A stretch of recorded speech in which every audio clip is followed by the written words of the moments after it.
Troy Lamel Stovall is TEDCO's CEO. What we like to call a model of organized chaos. Troy is the ultimate storyteller who does not stay with the script. An experienced leader who continually supports the work to uplift Maryland's ecosystem towards a competitive tech powerhouse. He is not only an award-winning thought leader with extensive experience in the investment and venture capital world, but also an entrepreneur at heart, like Dr. Tamira Lucas and all of the women that were up here. He co-founded the Family Investment and Venture Capital Office, Gulf South Capital. Please give a warm welcome to our fearless leader, Troy Lamel Stovall.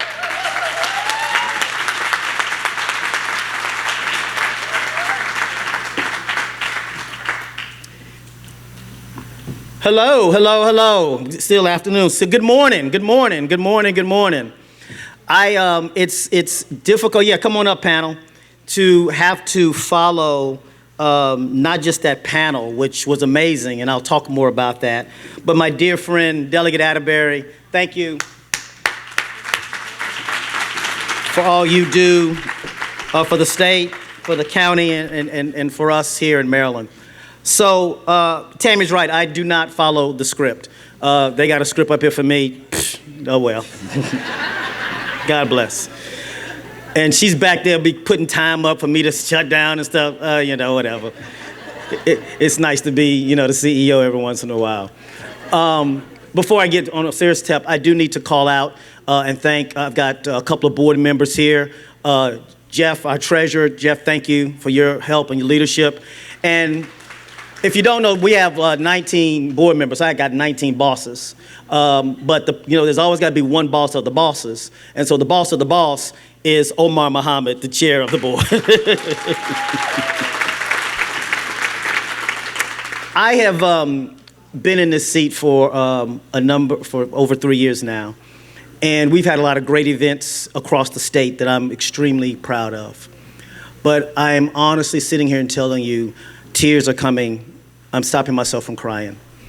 How proud I am to lead an organization that thought enough about doing this. And let me tell you about how we got to this point. Through some work that we were doing to invest in the ecosystem and talking to a number of people like my friend Angel here, it was clear, and I'll use my words of my friend Jeff, who helped me say the words as well, there were blinders that we had on. There were blinders that I had on, no matter how much I want to say that I thought we were doing the right thing, we may not have always been doing the right thing the right way. And we may have had blinders on how we were approaching the things, even though I'm going to tell you some numbers that are far better numbers than you just heard, that still how we were doing it wasn't always the right way to do it. And I look at my friend Linda Singh and how she was always pushing us to think differently. And so that thought differently led to, she's going to be mad at me, but thanking Tammy and Tamira for their leadership, for their commitment, for their getting us to this point today. Thank you from the bottom of my heart. And so you guys heard all these stats, and they were horrible stats, right? Horrible stats. And let me say, it's becoming challenging because I think our panel will talk about here in a second, the overall venture capital industry is starting to shrink. They're starting to give out less money for a variety of reasons.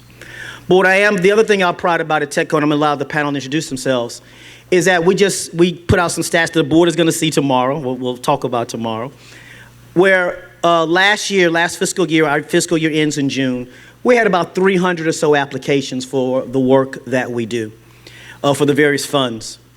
Of those 300, more than half of them came from enterprises led by women, more than half of the applications.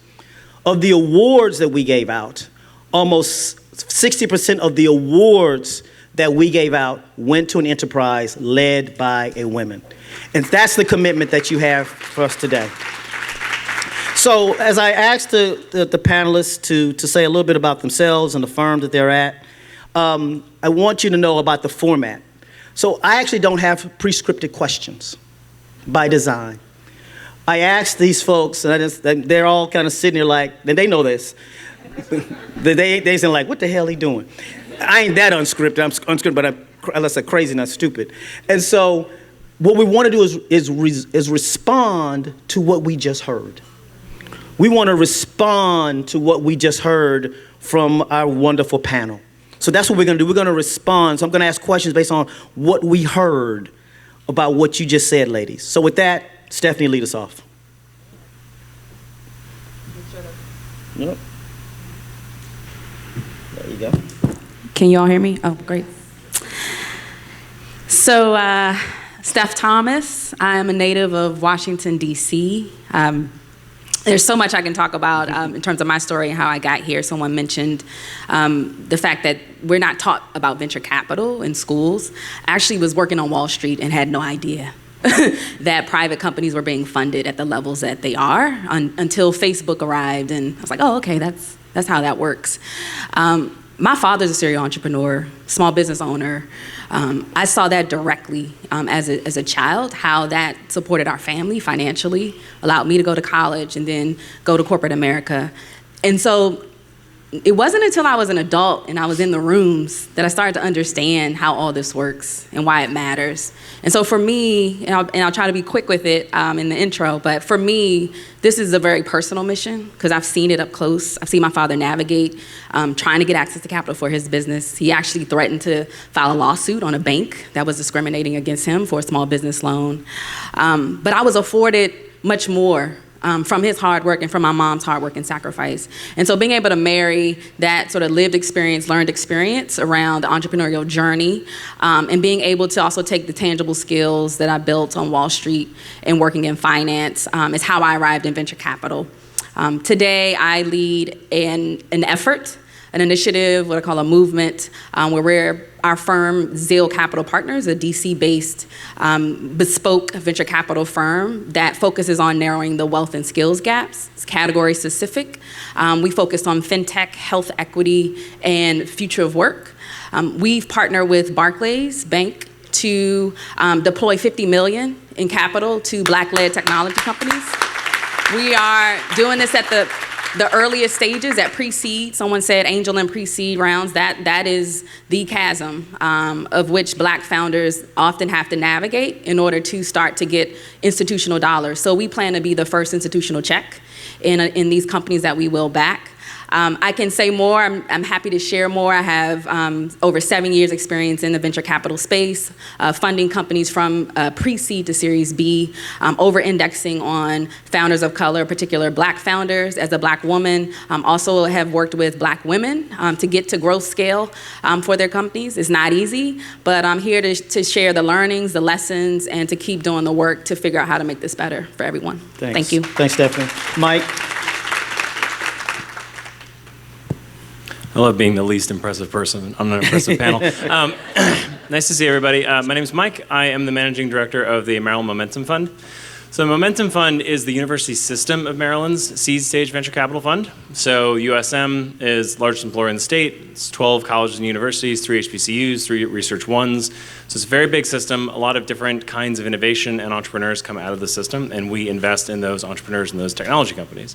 We're a seed stage VC, and what that means kind of varies on what we're investing in, but we'll look at anything that will generate a venture return. So it's everything from biotech and life sciences to medical devices to consumer internet to food companies. So just very quickly on my background, I got into venture because I wanted to work with founders. I actually didn't know what VC was either until I got into it. And I was doing consulting work. I was working on accelerator programs. And so I got to work with some very early stage companies, small groups of very highly motivated teams. And I didn't realize that you could just go and ask somebody for money to build a product to solve a problem that you knew existed that nobody else was thinking about.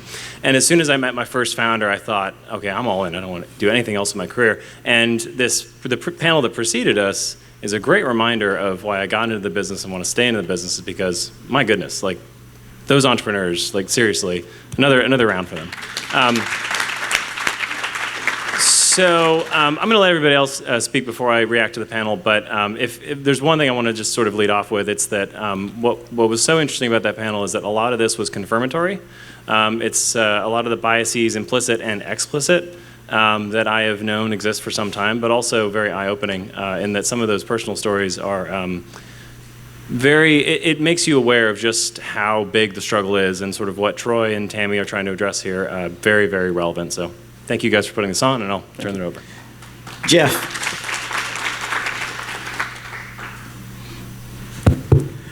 Hi, everybody. Thanks. My name is Jeff Cherry, and I run a couple of organizations here in Baltimore. One called the Conscious Venture Lab, which is an accelerator, the Novella Center for Entrepreneurship, which is not-for-profit that houses the accelerator, and finally, Conscious Venture Partners, which is a venture capital fund. We do invest in pre-seed and seed stage entrepreneurs. We're sort of, our focus is trying to create new paths to generational wealth for diverse founders. Over the last 10 years, we've invested about $11 million. About 25% of that has been in black women founders. And we've done a bunch of other things. We've run an accelerator. We've supported about 300 companies. We have this sort of underlying belief that there are smart people everywhere. There's just not opportunity everywhere. And we're trying to do a better job of getting into communities and expanding opportunity. I'm a New Yorker. My mom grew up in Baltimore. My mom went to Southern High School. So I spent a lot of time in Baltimore as a kid. But I grew up in Jamaica, Queens, very similar to West Baltimore. And I could tell you about my background. I'm another investor who knew nothing about venture capital when I started. I'm an architect by training, had a management consulting company. I grew up in a family of just workers. Everybody worked. I remember I was reading something the other day. My mom passed away a few years ago, and I gave her a eulogy. And one of the things I remembered, she said, if I got to work, everyone's got to work. So we grew up in a family of workers, so it's always been a thing that I wanted to do. I was lucky enough to go to Wall Street, and there's a really interesting part of that story, because when I ran a hedge fund. I didn't know anything about hedge funds either, but we did a pretty good job and we raised a lot of money. But when I came to Baltimore and wanted to start a venture fund, I had a pretty prominent white family office ask me, well, I think I like what you're doing, but who's your real investor? And I thought to myself, well, I don't know. I was just for the last 6 years managing $700 million on Wall Street. I just fall off the shit wagon here. But it was a really interesting question. And as Troy said, there's a catalyst for me being here, for us being here. And it's interesting. I'm here because I know how much I have to learn. Because I thought I was doing everything right. And then Tammy and Dr. Lucas called me on the carpet. And they called me on the carpet not because I didn't invest in any particular idea. Some ideas resonate with me, some don't. That's just the way it is. But they called me on the carpet because I had, as Troy said, one of those blind spots. It wasn't about, we've invested, I said, 25% of our capital in black founders, female founders. But it was about the way that I was approaching some of those founders, particularly some of those founders that I didn't invest in. There's an idea, I've heard of the golden rule, right? Treat everyone as the way you want to be treated. But I think there's another rule, and that was one of the things that appeared to me when the blinders came off. It's the platinum rule. Treat everyone as the way they need to be treated. Because I was treating black female founders just like they were white male founders. You don't have this, you got to go get it. You don't know this, you got to figure it out. And not really thinking about, I came from the same place, but not really thinking about that background, that not having friends and family, all of those sorts of things. So I tell you, after that, this is emotional for me, because after that meeting, I was in my car, and I called my fiance. She said, how did it go? And I broke down because I felt incongruent. Because I know the way I want it to be, And I was like, I'm not been the way I want it to be. And we teach our entrepreneurs this all the time. There's a thing called Johari window that we talk about. It's a process for self-discovery for leadership, right? And there's two things that you have to recognize in the window. One is the things that you know about yourself that others don't know, right? That's facades. And why do you have a facade? But the other one's more important. The things that other people know about you that you don't know. That's the blind spots. And the only way to get beyond those blind spots is to get feedback. So I'm thrilled to be here because the feedback that I got from Tammy and Dr. Lucas allowed me to see a different way to show up in the world. So thank you guys for having me. So before Dave, just like the first panel was, and as Dr. Lucas said, there's going to be some honesty here. And that's the plan. This is the conversation. This is conversation one of greater than, one is greater than, this is greater than X, greater than one. And so my next is a dear friend. If you ever need somebody to go to karaoke to do 1990s rap music and knows it, Rap Master Dave. Thank you, Troy, I think. So if any of you all are ever looking for a white Jewish boy who's got bars, right here. So first of all, hello, I'm David Warschawski. Nice to meet you all. I want to say two things before I talk about myself. The first is to the leadership of Coppin, President Jenkins. We were involved with President Battle, probably going back 10, 15 years ago, beginning in trying to help raise money and funds and get Coppin to where it is today. And at that point, it was really a dream and a vision. And when I come on campus here, and when I came on campus again today to see what's going on and to see the beautiful just evolution of this campus, it makes me very happy and very, very proud. So thank you to all of Coppin's leadership. And by the way, is it true it's 3-to-1 women to men? Because if that's the truth, then Jeff and I are coming back to college. So, yeah, he's engaged, I'm married, so can we cut that from the tape?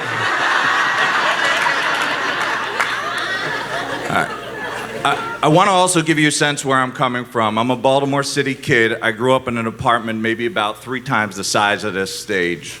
I started my first company when I was 27 with nothing. So I know the struggle. I know the sleepless nights. I know how it feels. And I also know how it feels on the other end. By the way, the struggle's always there. It doesn't go away.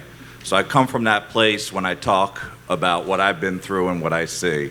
As far as what I do, I started my first company at 27. It thankfully turned into one of the top-rated advertising, marketing, and digital communications companies in the country. We're headquartered here in Baltimore in the city. And then a couple of years ago, we started our own venture capital fund called W Ventures. And we're very unusual in that we write checks for early stage companies, anywhere from pre-seed all the way through A. We look for things that are game-changing and paradigm-shifting, that have IP behind it. I see you smiling. That's what we're looking for. And besides writing checks, what makes us very unique is we are the only company in the country that will do the advertising and marketing in exchange for equity, not for cash. So that's a big pain point for a lot of companies.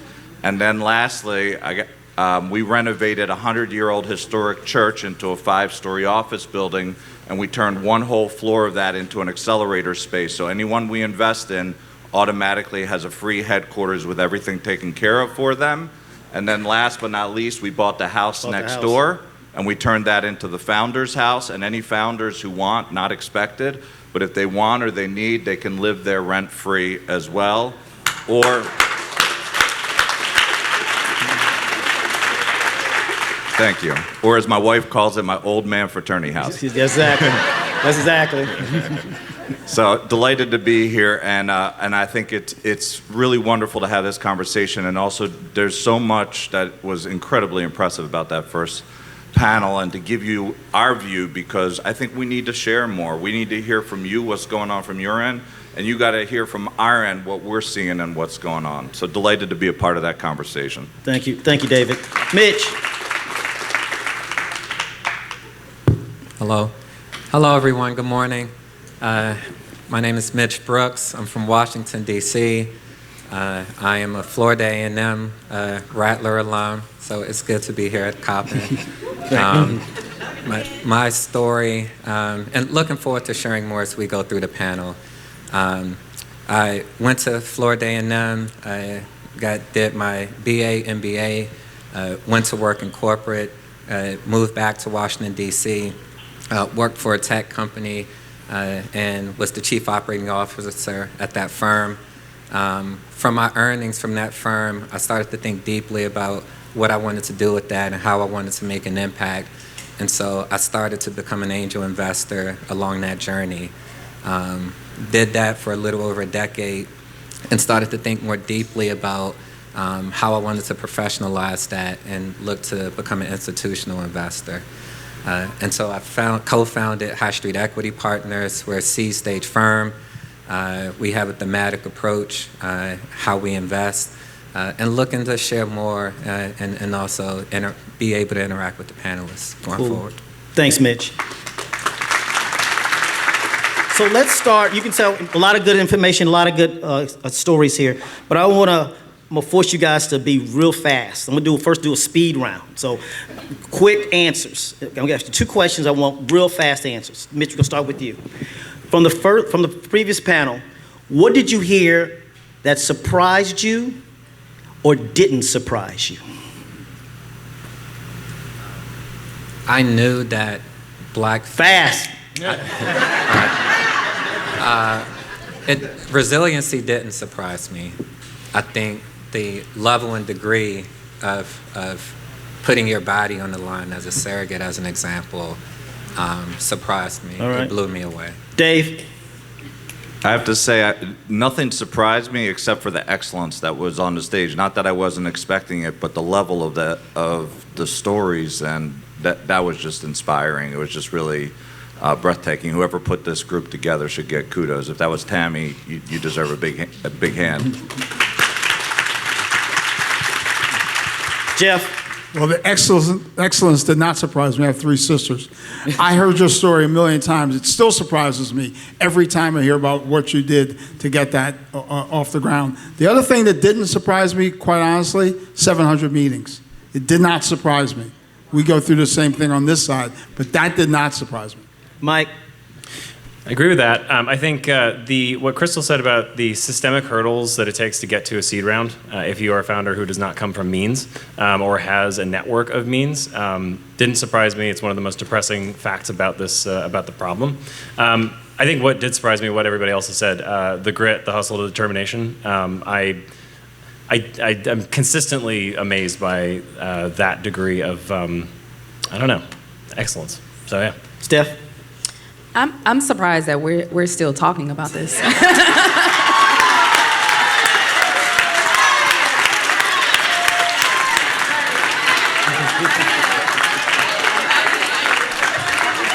Well, that's a good lead-in. And I will say I've never been on a panel like this where we're responding to the founders, so that's encouraging, and I'm super excited to be here.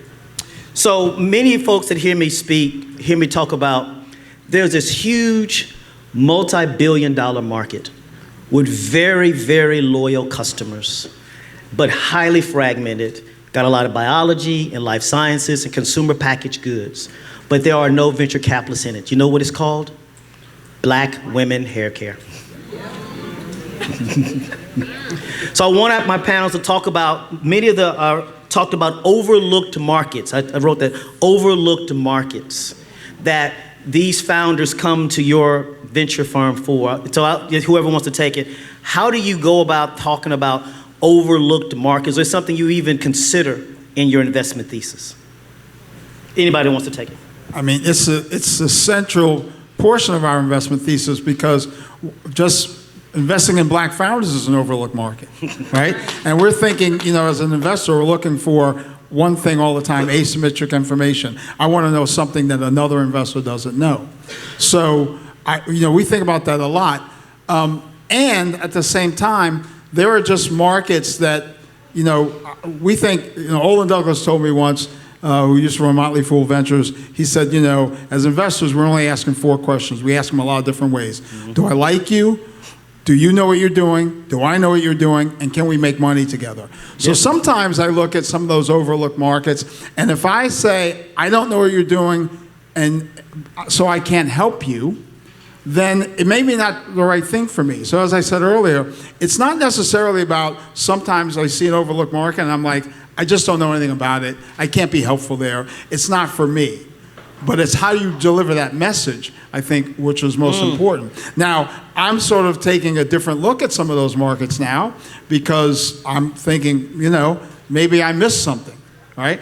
And I miss stuff all the time. I miss stuff every day. I turn down things that I know are going to be billion-dollar ideas. It's just the nature of the business. But I think it's how you do it that's most important. Anybody else? A couple of thoughts. The first is, I say this all the time, and I don't think the reality of it has caught up to us yet. I think it's moving that way. When venture capital is practiced the right way, it should be completely colorblind, because all we should be looking at is this something that fits my thesis, which is important, and I think that's something that needs to be discussed too. Not everybody fits everybody's thesis, and it's an incredibly competitive time right now. But if it fits your thesis and it has an opportunity to have an incredible ROI, well, I work with purple people. I don't care. You work with the right people who've got the right attitude and have what fits, it should be the most colorblind industry in the whole world. So I think the reality of that statement needs to get caught up on. And then I think there are some things that happen that I think from the outside might look different than it does from the inside. And I don't know how overt it is. But this is true about all life that I see, which is if you grew up primarily surrounded by white people, you're going to feel comfortable going out for drinks with white people. If you grew up like me playing basketball with every possible denomination, you feel comfortable in that environment. If you grew up only hanging out with African American people, that's who you feel comfortable with.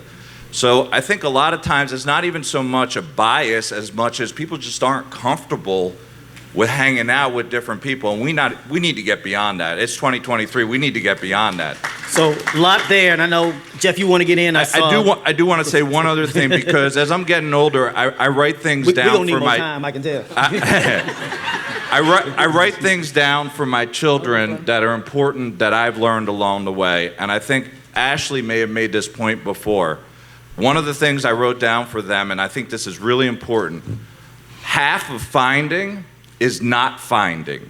You gotta find the things that are not a fit in your life before you know what is the right fit for you. And you gotta kiss a lot of frogs a lot of times before you find your prince. VC is exactly like that. You're gonna kiss a lot of people, you're gonna make relationships with a lot of people to get to the one right prince or maybe the 2 right princes. And the second thing I tell my kids, especially my daughter, is go where you're appreciated. Go where you're appreciated. And that doesn't mean, whatever the reason is you're not getting in the door, don't worry about busting down that door because they're not the right fit for you. Go bust down the door of the people who are the right fit and want to work with you, because in the long run, if you work with somebody who didn't want you to begin with, I promise he's probably not going to end up really well. I can say this is going to be a conversation. So this is going to be a conversation. I'm going to make this really fast. You going to be fast? Don't be fooled, though. As you said, there's bias in this industry. There is bias in this industry. It should be different, but it's not different, right? I've raised a lot of money, and I've performed well in raising that money, and we still go to people who look at me and say, I'm not really sure. What do you mean you're not sure? I can show you the numbers, just not sure. Bias exists. Investors will tell you it's all about the money. No, you said you're going to be fast. That's bullshit. A mic. It's good to be the guy with the mic. I know Steph and Mike were trying to get in. Yes. So we're going to have a conversation here, folks, right? Come on, let's go. I don't know if I'll be fast, but what I will say beyond the bias. No, let's unpack this a bit, because, there is bias, but there's also just fundamental misunderstanding and not appreciating the problem that a lot of us are solving for. So when Black women come and talk about there's, $1 trillion opportunity in Black hair care, A white male VC is not going to understand that. Because he doesn't know what bundles are. You know, he doesn't understand what that is. And so the other piece is this under-tapped market problem. And so even with me breaking into venture, actually started at Impact America Fund, the thesis was to go after these under-tapped markets because we knew as Black women that traditional VCs weren't looking in these spaces, but these were huge spaces. Our first investment was actually a Black hair care company. It's now a Series C company worth almost $400 million. There you go. But that was because we understood it. And the other role that we played beyond the capital, and this is why it's important to have the right partners at the table who believe in you, we could translate it for the later VCs who ended up investing. Because they didn't get it, but we got it. So we were able to take what we knew about the business fundamentals and marry that with the story and the narrative around the power of the consumer base of Black women and how they over-index in spending around this particular category. And being able to marry those things was all the world difference, you know, versus that particular founder and CEO knocking on doors, talking to the wrong VCs, and not being heard or listened to because people fundamentally just did not understand the market that he was in. I want Mike and Mitch to jump in, but I want to, if I may, just change scope just a little bit because I want to acknowledge my dear friend, David and I, we talk a lot on this stuff. But I think one of you said, acknowledging the bias. Because the numbers are real. The numbers are real. They just aren't getting funded. And so, Mike and Mitch, I'd like you to talk about, yes, that's how it should be. You know, it should be venture capital should go to the best ideas and to the best return opportunities, but the numbers don't show that. So, Mike and Mitch, you want to speak to that? Yeah, and I'll touch on the previous question and segue Please. into that question. One of the things that I'm finding is that we have work to do, we as an industry have work to do in how we connect and communicate with the founders. We also have work to do on our side of the table in terms of what representation looked like over here, right?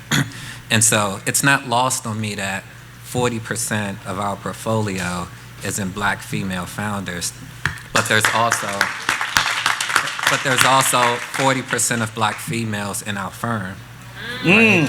And so I think that, and there have been a number of times as companies have come through our process and gone through diligence where we've encouraged and empowered those team members to strongly advocate and speak up for what we may not be seeing, even as Black men, right? So when it comes to the hair care problem and solution, I think us having more representation within the space I think will help that and will go a long way. Thanks. As far as the bias, I think that speaks directly to the bias, right? Exactly. I think it's having folks that see diversity and are supportive of that and want to be intentional about it. I think it's also having diverse voices on our side and on our side of the table. Mike? I totally agree with that. I mean, I think one of the things that came up on the previous panel that is sort of worth speaking to is the fact that venture as an industry is exceptionally network driven, to the point where, you know, there are funds that don't look outside of the Bay Area because they just don't care. They don't want to. I think that those funds are, you know, doing themselves a disservice, obviously. But I do think that recognizing that the power of your network is going to directly translate into the number of meetings you get and the number of yeses you get, I think is really important. And so, you know, not every business should raise venture capital, right? I mean, that's sort of like ground rule here. Like, it is not very good for most businesses. But if you are trying to raise VC, I think building a network and recognizing what your network actually does look like is a really important sort of step zero. Just what does the landscape look like? You know, Crystal mentioned this. You know, I've been talking to Crystal, I think, now for over 11 months. And over that process, she has developed and nurtured her network and grown it, brought on advisors, sort of built up the sort of village that you need to actually launch a venture, because being a founder is a lonely existence, right? It really helps to have a network that's supporting you, not just for funding, but for all the other resources you need as a founder. But a couple of organizations I do want to call out. So Upsurge Baltimore, how many of you all are familiar with Upsurge, right? Our CEO, the new CEO, stand up, Corey. So just to sort of focus on Upsurge for a second, one of the most important things they're doing is building the community, right? They're building networks for people who can get involved, who can build their own networks, maybe for the first time professionally, and expand it out so that it is not so insular. So that's just all I wanted to say on that. Okay. I'm Angel St. Jean. I'm the co-founder and CEO of a tech company called the Equity Brain Trust. A TEDCO portfolio company? Yes. If we want to see more Black women start and scale successful companies, what needs to happen? And I'm going to qualify that question.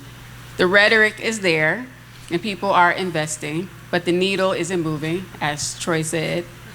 I've heard that some investors think that it's because Black people don't have good ideas, or we haven't developed our ideas enough. Some of us think that there are issues in the system. Quick. I got to clock them on. I'm going to clock them on. That could be improved.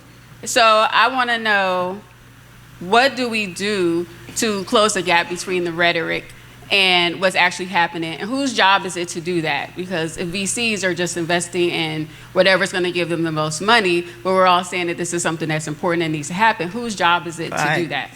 Whoever wants to take it. I'll jump in. I think it's a multi-layered answer. And so I'll look to jumpstart the panel and a solution. I think that a part of what we've tried to do is we acknowledge where we invest, and that there's a life cycle in a company's life where you seek certain investors, as someone on the earlier panel mentioned. And so with us investing at the seed stage, we try to be really intentional about going out and building ecosystem partnerships with folks at these other stages. And so although, and I think it was said, like, how we communicate, right? So although we may not be able to invest in you at this stage because that's not where you are, we want to be cheerleaders and advocate for you in whatever stage you are at.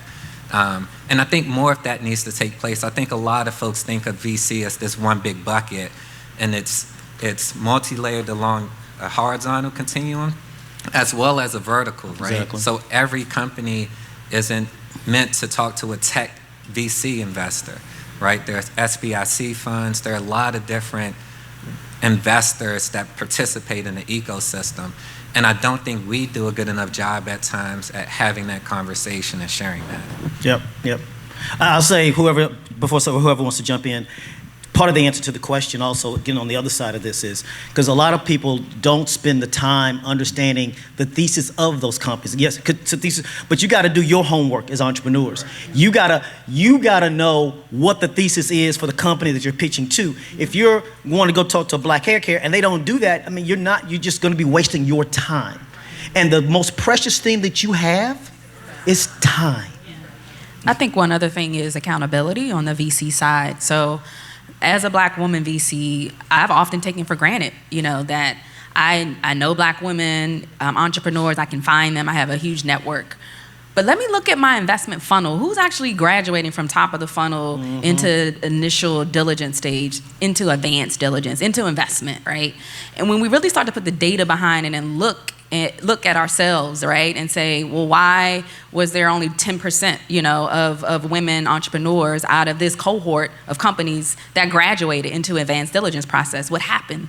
I think that's when we can start moving the needle. But we have to get serious about that data and constantly being disciplined around looking at that on a quarterly basis, on a monthly basis, whatever that is. Even for myself, out of this new investment vehicle, we've done 2 investments already. We're really excited about those companies, but they're 2 male-led teams. And I had to stop and say, hey, are women coming through this funnel? Like, how do we get smarter around how this is breaking down on a founding team basis? And let's hold ourselves accountable to that. One more response, and then we'll go to one more question. Here's a practical thing. As Mitch said, he has 40% of the people on his team are Black women. I actually tried to hire Stefanie once. She turned me down. Well, I probably wasn't ready yet, but I'm ready now. So we're gonna. Nasir may not be thrilled. She's way beyond me now.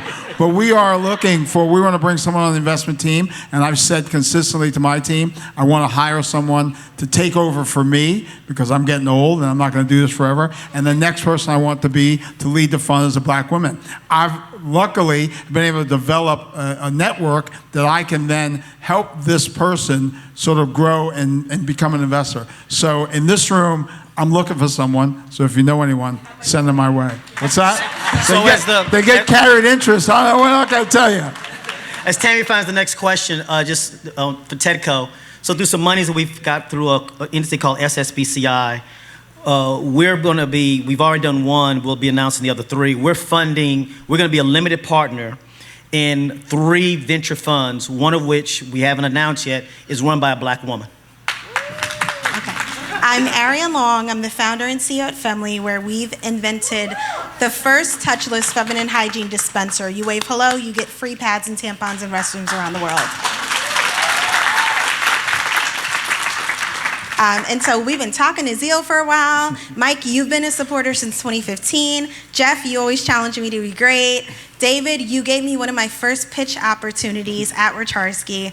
And then Mitch, we got into diligence and I didn't know what the hell I was doing with QuickBooks, and you opened up QuickBooks and taught me things that we're still using. So when it comes to language, for the founders that may want to pursue VC funding, how important is it for people to know the difference between, let's say, a SAFE or a convertible note or a bridge round? Like, that language, I think, is the barrier. And so what is your advice for the people that don't know it but want to pursue this? If I could just take that question. I just got boxed out. No. I think that's a fantastic question to ask, and there's 2 reasons for it. Number one, it's been mentioned before that the capital market is really bad right now. It's terrible, and it's going to stay terrible for a while because interest rates are really high. So the biggest question on a VC's mind always is, how well can this founder capitalize the company? Right? At the end of the day, the CEO's job, whether it's a private company or a public company, is how do I capitalize the company, right? You also have to build a great product. You also have to run your own QuickBooks reports because you don't have a CEO because you're a solo founder, right? But ultimately, that's the question. And so if a VC is giving you money, how do I know you're going to be a good steward of it, right? So the trick about VC is you can learn all of this by watching videos on YouTube. Like, seriously, if you spend a good 6 weeks just watching videos about what is a SAFE, what is a convertible note, what is an equity round, what does it mean to have an advisory board, what is a board member, what is a board observer, all of those things. If you want to build a venture-backed business, I think those are the kinds of things that should just be, you should know them, right? It's sort of VC 101, and it is something that you can learn. There are even like certificate courses out there that you can get, and if you're a founder trying to raise money, I don't think that's a bad use of your time. As far as being able to talk the talk and the terminology, the more VC meetings you do, the more feedback you'll get. Here's the other problem with VC. Most VCs don't give feedback. They'll say, sorry, I'm a pass. And you'll say, why? And they will not give you a reason. And part of it is VCs don't like to argue. They don't want founders coming back and saying, well, look, I've got this traction, right? If you can get feedback, it's important. And so there's another way to ask that question, which is, what would make you invest? What would get you interested, right? Put them on the spot, right? Most investors like the position of power. They don't want to be put on the spot. But almost always you can get somebody to give you that feedback. Sometimes it has to be in a friendly setting, like, what advice do you have for me? Right? So corner any VC you find at a networking event, us included, right? And ask them, what would get you interested? What do you think that I should be talking about? What's wrong with my pitch? The more data you can get, the more feedback you can get, you start to see trends really quickly. And so it's important to try to capture as much of that as possible, even if it's hard to get. And I think also too, talking to other founders, because other founders are in some ways going to be an even better source of feedback because they'll give it freely. So. David? Great question, and been a fan of yours, Ariane, for a long time. Oh, that's kind of a pun, for a long time. You were trying to do a rap, that's what you were trying to do. So, first, I think the point that's been made a couple times about relationships and getting with mentors who can really help you is really important, and that's why I think the kind of thing that Corey and Upsurge is doing are invaluable. I will go anywhere. I will speak to anyone if you ask me to talk through and educate folks who aren't so familiar with VC. And when you ask, what's the responsibility on our end? My responsibility is not to invest in you. My responsibility is to educate you. And I want to set some level sets that because this should be an honest conversation. one of the first things, and if I could go back and amend my answer to your first question, Troy, which was what surprised you, is that everybody up there on that first panel actually had raised millions of dollars during a time when we have portfolio companies who cannot, even with me pushing for it, get it. So you should be really proud of what you accomplished, but also realize that everybody's not accomplishing that right now. So that's something really special. The second thing I'm going to say, and I'm just going to speak very honestly, is I truly do not care, and we got everything as far as what we invest in, but I don't see enough decks from African American women. I just don't. And that means until I do, the percentage chance of that being a hit, and remember, this is a long game. It's correct. You learn so much during the process. It's a journey, and you're getting better and better as you're learning. But if you're not at the beginning gate, it's very hard for people like me to even, I'm not spending time going out to look for my candidates because I'm getting 5 decks a day that are legit. So I would put it back out there and say, yes, we have responsibility to educate, and I will put this out there 100%. Come find me. I will talk with you. I will have lunch with you. I will come to these kind of events. I'm happy to do that. But at the same time, I need you to come to us, and you need not speak our language, but understand what's important and ask good questions. Somebody who's good at raising money asks as many questions of us as they do talk at us. Quickly, Jeff. I'm going to disagree with David on one thing. One of the things that we pride ourselves on at Conscious Venture Lab, lots of things we've done wrong, but one of the things we do pride ourselves on is actually going out and looking. Because sometimes you don't know where to go, right? So when we first started this 10 years ago, I said, I got to find out how to get into the community. And someone said, hey, there's this guy, Venroy July. He saw this thing called Black Young Professionals. I said, that sounds like where I need to be. So we went there, and we go there every time. Do we do a call for applications? Do we get everything right? Of course not. But I think, for me, not for everyone, for me, it's important that we get into the community. Because how else is the community going to know that we care? If we don't go into the community and say, people say I only invest in the best deals. I say, did you talk to everybody? So we gotta quickly close because I'm gonna get jerked. Even I don't control everything. So, but we're gonna close with another speed round. A speed round. Do y'all understand the definition of speed round? Do y'all? We're gonna start with you, Stefanie. Two questions. Speed round.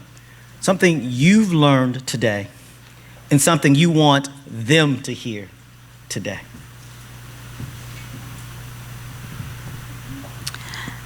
Something I've learned is that we need to have more of these conversations where we're listening to the founders and we're able to confront the realities of the situation and the challenges that founders are facing.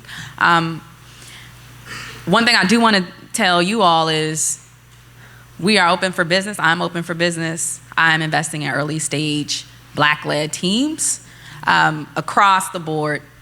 There is a keen interest on fintech, health equity, and future of work, but we also are a generalist fund, and so whatever you're building, would love to speak to you. And one last resource for you all around learning about venture, please go get you a copy of, you can find it online, Venture Deals. Venture Deals. That really breaks down the venture industry for you in terms of terms, negotiating from the founder perspective. Mike. So something I've learned, the extent to which founders will go to turn struggles into strength knows no bounds. That's what I've learned today. And what was the second question? Message you want the founders to know. Oh, so just what Steph said.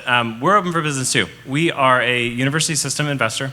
We will talk to any founder who is an alum, faculty member, staff, student, or developing a technology transition out of a university system member institution. Coppin is one. But if you're a UMBC grad, a UMB grad, a UM College Park grad, we talk to everybody. We talk to founders early and often. There is no limit to the resources that USM can provide you. And so like Troy and TEDCO and the team, we're there to help you navigate another big part of the state funding apparatus. Hope that's quick enough. Thank you, Mike. I learned there's a lot more money to be made in Black women's hair than I thought. I'm going to pay more attention to that. Yeah. And what I want you to know is I think that one of the most profound things, listen to Ashley. You can overcome, and you will if you keep going. Amen. David? We need to do this more often and in broader forums. And we need to break it down even to more basic levels where folks like us up on stage need to be invited into the classes at places like Coppin State to talk about this kind of thing, because this is as important as figuring out how to write a check. I would say more important than figuring out how to write a check. So I learned that. What I would say is the vast, vast majority of entrepreneurs, this included me when I was 27, VC's not right for you, so don't sweat it. There's plenty of other routes to go, okay? VC has its good and its bad, so you need to really be aware of that before you go chasing after VC. The second thing I want people to remember is it's hard for everybody. Different people have different experiences with it, but the VC game, especially over the last 2 years, is painful for your side of the world. For our side, it's a little bit better, but it is a tough slog right now. So I really want people to understand, if you want to get VC capital, understand it's not an easy give and take game. It's going to take persistence, and it's going to take a lot of your energy to be successful in it. And I think we had some amazing role models this morning about what it means to persevere and have success. So thank you. Thank you. Mitch? What I learned, there are 5 black female entrepreneurs that have raised over $1 million in this region. I did not know that before coming here. To know the statistics around that, I'm going to look to spread the good word about that, about the region. What I would like to share, I think hold all of us accountable and follow up with us if you're a black female founder today. 25% of deals that come to us is from black female founders. And we try our best to look deeply at them and do what we can. But as I mentioned earlier, we look to be a resource for you as much as we can. And I appreciate Ariane for being a testimony to that. And so reach out to us. I think everyone here said that. Follow up with us, reach out to us, and allow us to be as helpful as possible to you along your journey. So, look, as I move to close, first of all, can I get a thanks for our panel?